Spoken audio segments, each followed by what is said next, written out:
जय श्री हरि। श्री विष्णु पुराण कथा चतुर्थ अंत 8वां अध्याय काश्य वंश का वर्णन। ओम नमो नारायणाय नमः।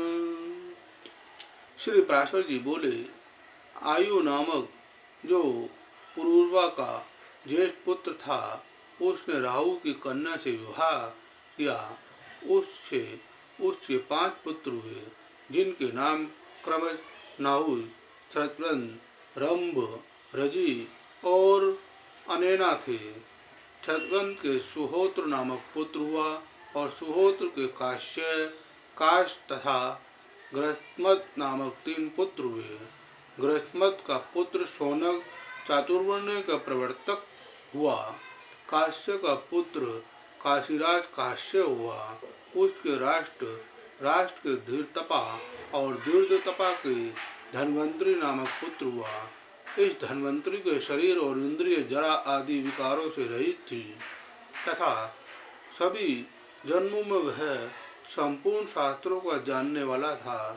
पूर्व जन्म में भगवान नारायण ने उसे यह वर दिया था कि काशीराज के वंश में उत्पन्न होकर तुम संपूर्ण यजुर्वेद को 8 भागों में विभक्त करोगे और यज्ञ भाग के भोक्ता होगे। जय श्री हरि।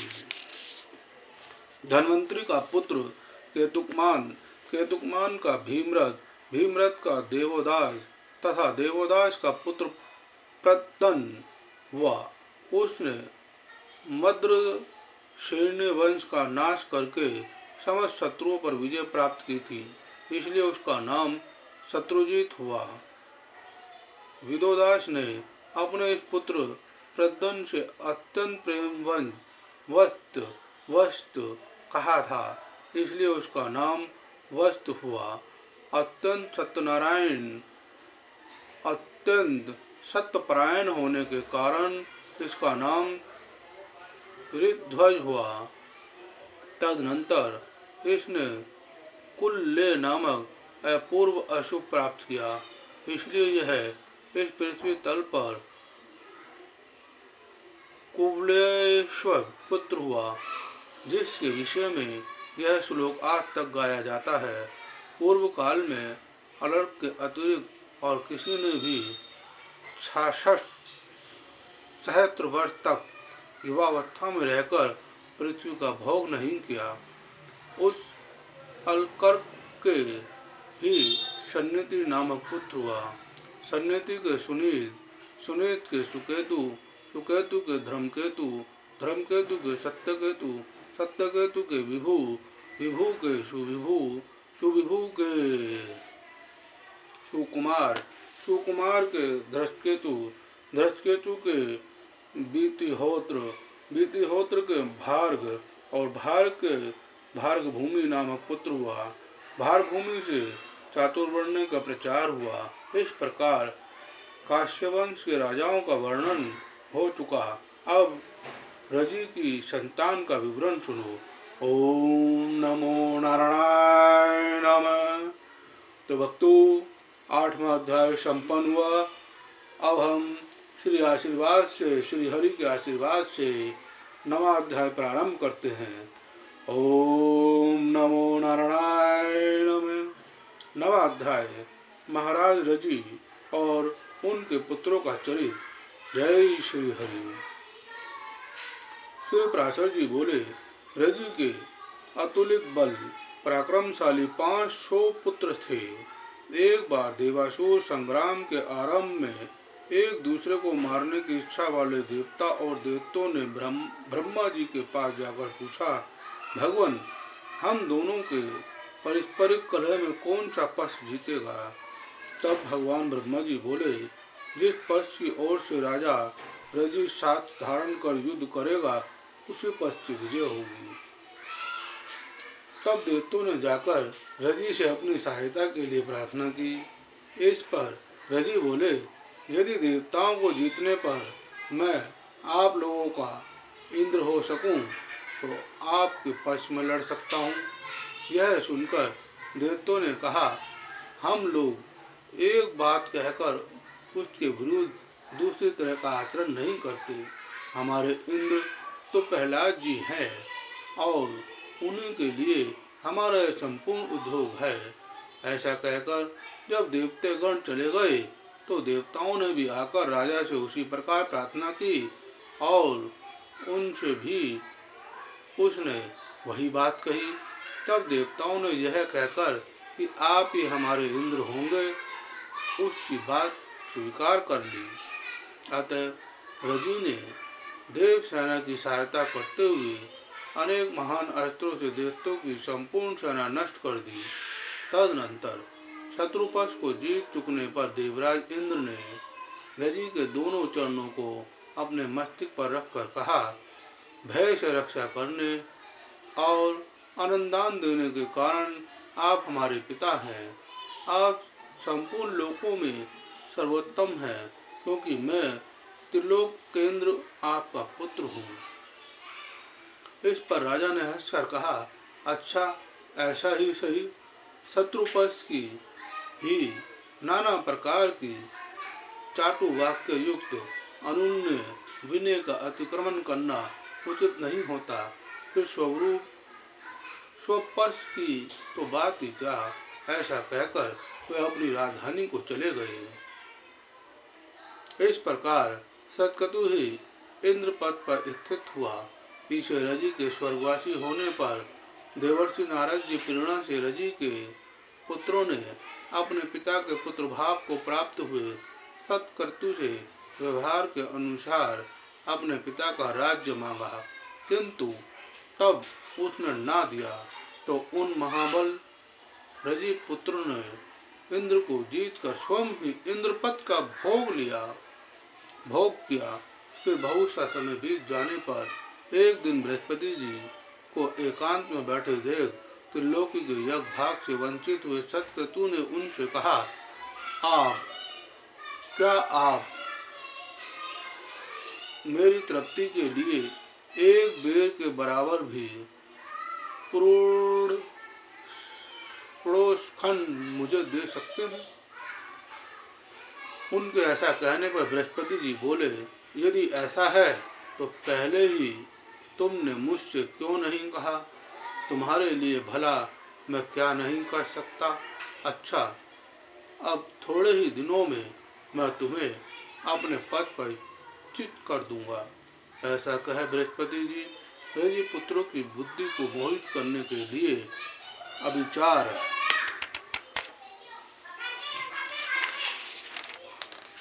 इंद्र की तेजो वृद्धि के लिए हवन करने लगे। बुद्धि को मोहित करने वाले उस अभिचार क्रम से अभिभूत हो जाने के कारण रजि पुत्र ब्राह्मण विरोधी, धर्म त्यागी और वेद विमुख हो गए। तब धर्माचारहीन को राजा से इंद्र ने उन्हें मार डाला और पुरोहित जी के द्वारा तेजोवृंद होकर स्वर्ग पर अपना अधिकार जमा लिया। इस प्रकार इंद्र ने अपने पद से गिरकर उस पर फिर से आरूढ़ होने से एक प्रश्न को सुनने से पुरुष अपने पद से पतित नहीं होता और उसमें कभी दुष्टता नहीं आती। आयु का दूसरा पुत्र प्रथम संतानहीन हुआ। शत्रुव्रत का पुत्र प्रतिशत्रु हुआ।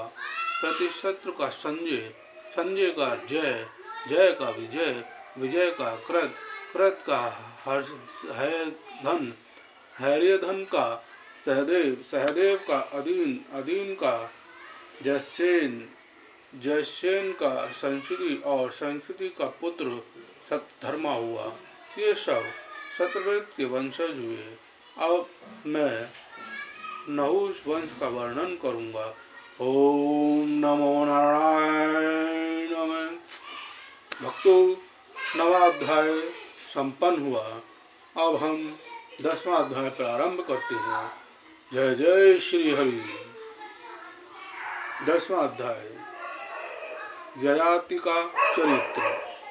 श्री पराशर जी बोले, नहुष से यति, ययाति, संयाति, आयाति, व्याति और कृति नामक 6 महाबल विक्रमशाली पुत्र हुए। यति ने राज्य की इच्छा नहीं की, इसलिए ययाति ही राजा हुआ। याति ने शुक्राचार्य की पुत्री देवयानी और वृषप्रसा की कन्या शमिष्ठा से विवाह किया था। उसके वंश के संबंध में यह श्लोक प्रसिद्ध है। देवयानी ने यदु और तुरसु को जन्म दिया था। वृषप्रभा की पुत्री शर्मिष्ठा ने द्रुहु, अनु और पुरु को उत्पन्न किया। ययाति को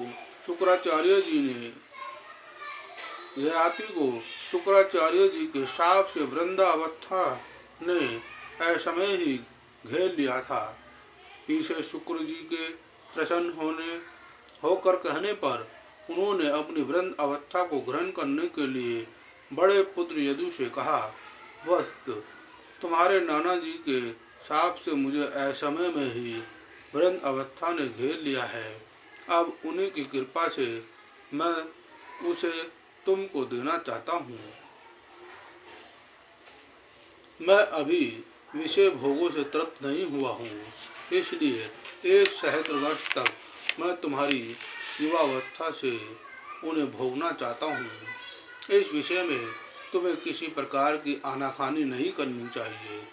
किंतु पिता के ऐसा कहने पर भी यदु ने वृंद अवस्था को ग्रहण करना ना चाहा। तब पिता ने उसे शाप दिया कि मेरी संतान राजपद के योग्य ना होगी। फिर राजा ययाति ने तुर्वसु, दुष्टा और अनु से भी अपना यौवन देकर वृंद अवस्था ग्रहण करने के लिए कहा तथा उनमें से प्रत्येक के अस्वीकार करने पर उन्होंने उन सभी को शाप दे दिया।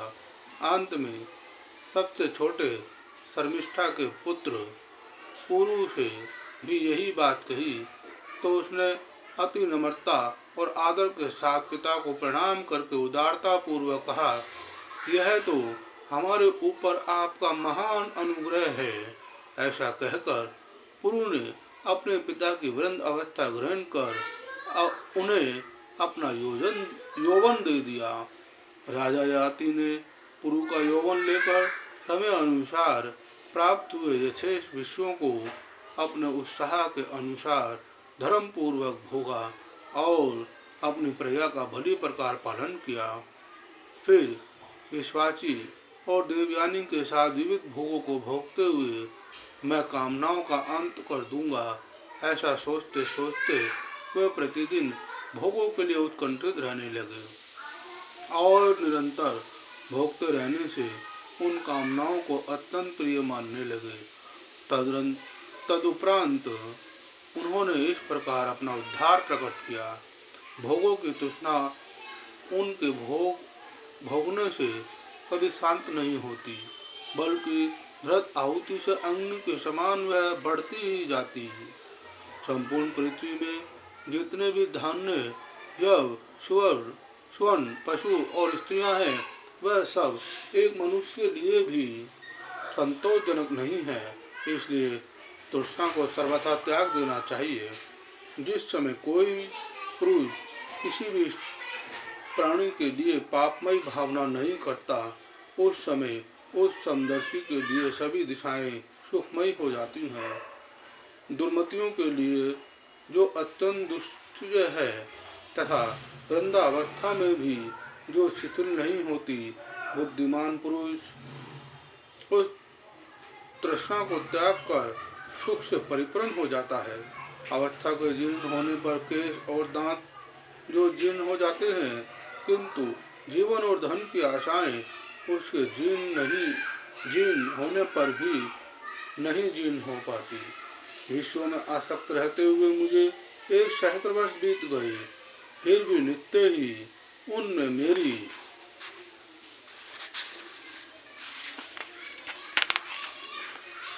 कामना होती है। अतः अब मैं इसे छोड़कर और अपने चित्त को भगवान में ही स्थिर कर निर्मय होकर वन में मृगों के साथ विचरूंगा। श्री पराशर बोले, तदनंतर राजा ययाति ने पुरु से अपनी वृंद अवस्था लेकर उसका यौवन दे दिया और उसे राजपद पर अभिषिक्त कर वन को चले गए। उन्होंने दक्षिण पूर्व दिशा में तुर्वसु को, पश्चिम में दुर्दुष को, दक्षिण में यदु को और उत्तर में अनु को मांडलिक पद पर नियुक्त किया तथा कुरु को संपूर्ण भूमंडल के राज्य पर अभिषिक्त कर स्वयं वन को चले गए। ओम नमो नारायण नमः। तो भक्तों, 10वां अध्याय संपन्न हुआ। अब हम आपको 11वां अध्याय सुनाने जा रहे हैं। यदुवंश का वर्णन और सहस्त्र अर्जुन का चरित्र। जय श्री हरि। श्री पराशर जी बोले, अब मैं ययाति के प्रथम पुत्र यदु के वंश का वर्णन करता हूँ, जिसमें कि मनुष्य, गंधर्व, यश, राक्षस, ग्राहक, किंपुरुष, अप्सरा, सर्प, पक्षी, दैत्य, दानव, आदित्य, रुद्र, वसु, अश्विनी कुमार, मारुतगण, देवर्षि, मुमुक्षु तथा धर्म, अर्थ, काम और मोक्ष के अभिलाषी पुरुषों द्वारा सर्वदा स्तुति किए जाने वाले अखिल लोक विश्राम अध्यांतहीन भगवान विष्णु ने अपने अपरिमित महत्वशाली अंश से अवतार लिया था। इस विषय में यह श्लोक प्रसिद्ध है, जिसमें श्री कृष्ण नामक निराकार पर ब्रह्मा ने अवतार लिया था। उस यदुवंश का श्रवण करने से मनुष्य संपूर्ण पापों से मुक्त हो जाता है। ओम नमो नारायण नमः। यदु के सहस्त्रजित, कोष्टु, नल और नहुष नामक 4 पुत्र हुए। सहस्त्रजित के सज्जित और सज्जित के हे तथा वेणु हे नामक 3 पुत्र हुए। हे का पुत्र धर्म, धर्म का धर्मनेत्र, धर्मनेत्र का कुंती, कुंती का सहजीत तथा सहजीत का पुत्र महिष्मान हुआ, जिसने महिष्मतिपुरी को बसाया। महिष्मान के भद्रश्रेणी के दुर्दम, दुर्दम के धनक तथा धनक के कुर्तवीर्य, कुर्तअग्नि, कृतांग्नि, कृतधर्म और कृतिजा नामक 4 पुत्र हुए। कृतवीर्य के सहस्त्र भुजाओं वाले सप्तद्वीप अधिपति अर्जुन का जन्म हुआ। सहस्त्र अर्जुन ने अत्रि कुल में उत्पन्न भगवत स्वरूप श्री दत्तात्रेय जी की उपासना कर सहस्त्र भुजाएं, अधर्माचरण का निवारण, स्वधर्म का सेवन, युद्ध के द्वारा संपूर्ण पृथ्वी मंडल का विजय, धर्म अनुसार प्रजापालन, शत्रु से अपराज्य तथा त्रिलोक प्रसिद्ध पुरुष से मृत्यु, ऐसे कई वर मांगे और प्राप्त किए थे। अर्जुन ने इस संपूर्ण सप्तद्वीपवती पृथ्वी का पालन तथा 10,000 यज्ञों का अनुष्ठान किया था। उसके विषय में यह श्लोक आज तक कहा जाता है। यज्ञ, दान, तप, विनय और विद्या में कार्तिवीर्य सहस्त्र अर्जुन की क्षमता कोई भी राजा नहीं कर सकता। जय श्री हरि। उसके राज्य में कोई भी पदार्थ नष्ट नहीं होता था। इस प्रकार उसने बल, पराक्रम, आरोग्य और संपत्ति को सर्वदा सुरक्षित रखते हुए 85,000 वर्ष राज्य किया। एक दिन जब वह अतिशय मदपान से व्याकुल हुआ नर्मदा नदी में जल क्रीड़ा कर रहा था, उसकी राजधानी महिष्मतिपुरी पर दिग्विजय के लिए आए हुए संपूर्ण देव, दानव, गंधर्व और राजाओं के विजय मत्स्य उन्मत्त रावण ने आक्रमण किया। उस समय उसने अनायास ही रावण को पशु के समान बांधकर अपने नगर के एक निर्जन स्थान में रख दिया। इस सहस्त्र अर्जुन का 85,000 वर्ष व्यतीत होने पर भगवान नारायण के अंश अवतार परशुराम जी ने वध किया था। इसके 100 पुत्रों में से शूर, शूरसेन, वृषसेन, मधु और जयध्वज ये 5 प्रधान थे। जयध्वज का पुत्र तालजंद हुआ और तालजन नामक 100 पुत्र हुए। इनमें सबसे बड़ा वितिहोत्र तथा दूसरा भरत था। भरत के वृष के मधु, मधु के वृष्णि आदि 100 पुत्र हुए। वृष्णि के कारण यह वंश वृष्णि कहलाया। मधु के कारण इसकी मधु संज्ञा हुई और यदु के नाम अनुसार इस वंश के लोग यादव कहलाए। ओम नमो नारायण नमः। तो भक्तों, 11वां अध्याय संपन्न हुआ। अब 12वां अध्याय। जय श्री हरि। 12वां अध्याय यदुपुत्र कोष्टु का वंश। श्री पराशर जी बोले, यदुपुत्र कोष्ट के ध्वजी निवान नामक पुत्र हुआ। उससे ख्वाति, ख्वाति के पुरुशंकु, पुरुशंकु के चित्ररथ और चित्ररथ के शशिबिंदु नामक पुत्र हुआ, जो 14 महारत्नों का स्वामी तथा चक्रवर्ती सम्राट था। शशिबिंदु के 1 लाख स्त्रियां और 10 लाख पुत्र थे। उनमें पृथुश्रवा, पृथुकर्मा, पृथुकीर्ति, पृथुयशा, पृथुजय और पृथुदान, ये 6 पुत्र प्रधान थे। पृथुश्रवा का पुत्र पृथुत्तम और उसका पुत्र उष्णा हुआ, जिसने 100 अश्वमेध यज्ञ किया था। उष्णा के सीतपु नामक पुत्र हुआ। सीतपु के रुकम कवच के प्राव्रत रुक्मेशु, पृथु, जयामद, वलित और हरित नामक 5 पुत्र हुए। इनमें से जयामद के विषय में अब भी यह श्लोक गाया जाता है। संसार में स्त्री के वशीभूत जो जो लोग होंगे और जो जो पहले हो चुके हैं, उनमें सेव्या का पति राजा जयामद भी सर्वश्रेष्ठ है। उसकी स्त्री सेव्या यति निसंतान थी, तथापि संतान की इच्छा रहते हुए भी उसने उसके भय से दूसरी स्त्री से विवाह नहीं किया। एक दिन बहुत से रथ, घोड़े और हाथियों के संघर्ष से अत्यंत भयानक महायुद्ध में लड़ते हुए उसने अपने समस्त शत्रु को जीत लिया। उस समय वे समस्त शत्रुगण पुत्र, मित्र, इत्री, सेना और कोष आदि से हीन होकर अपने अपने स्थानों को छोड़कर दिशा विदिशाओं में भाग गए। उनके भाग जाने पर उसने एक राजकन्या को देखा, जो अत्यंत भय से कातर हुई विशाल आंखों से देखती हुई, हे तात, हे माते, हे भ्राते, मेरी रक्षा करो, मेरी रक्षा करो, इस प्रकार व्याकुलता पूर्वक विलाप कर रही थी। उसको देखते ही उसमें अनुरक्त हो जाने से राजा ने विचार किया, यह अच्छा ही हुआ, मैं पुत्रहीन और वंध्या का पति हूँ।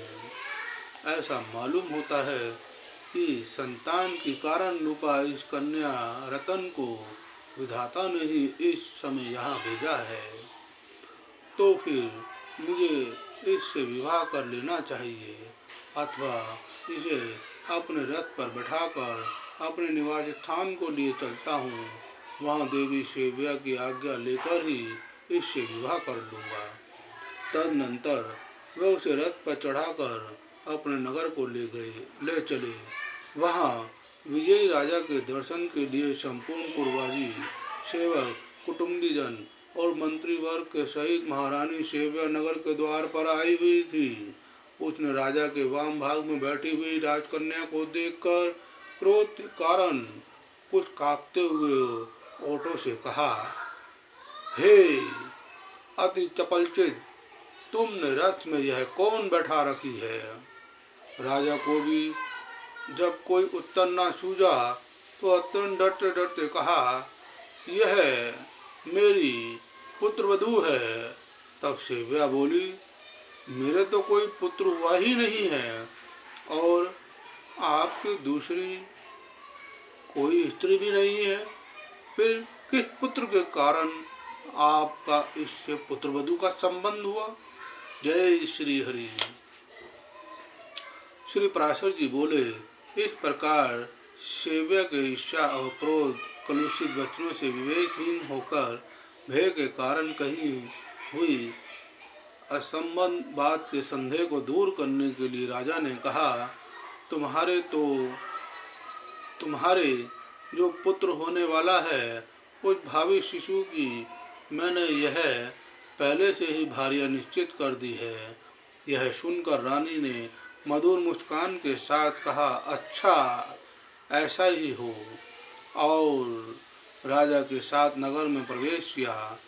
तदनंतर पुत्र लाभ के गुणों से युक्त उस अति विशुद्ध लगन होराशक अवयव के समय हुए पुत्र जन्म विषयक वार्तालाप के प्रभाव से गर्भधारण के योग्य अवस्था न रहने पर भी थोड़े ही दिनों में सेव्य के गर्भ रह गया और यथा समय एक पुत्र उत्पन्न हुआ।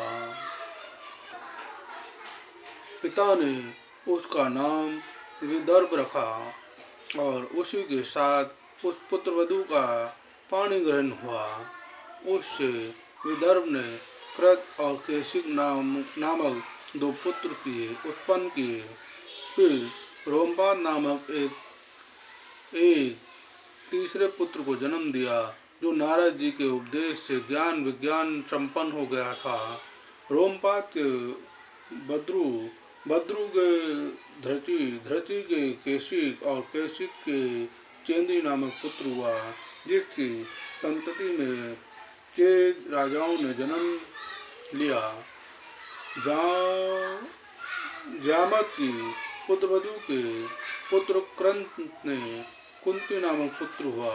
कुंती के दृष्टि के निर्धति के दशहा के भोमा के जीमृत के विकृति के भीमरथ के नवरथ के दशरथ के शकुनी के करम्बी के देवरात के देवशत्र के मधु के कुमारवंश के अनु के राजा पुरमित्र के अंशु और अंशु के सतत नामक पुत्र हुआ तथा सतत के सातक वंश का प्रादुर्भाव हुआ। हे मैत्री, इस प्रकार जामत की संतान का श्रद्धापूर्वक भली प्रकार श्रवण करने से मनुष्य अपने समस्त पापों से मुक्त हो जाता है। ओम नमो नारायण नमः। ओम नमो नारायण नमः। तो भक्तों, 12वां अध्याय संपन्न हुआ। इसी प्रकार श्री हरि की कृपा आप पर बनी रहे। जय श्री हरि।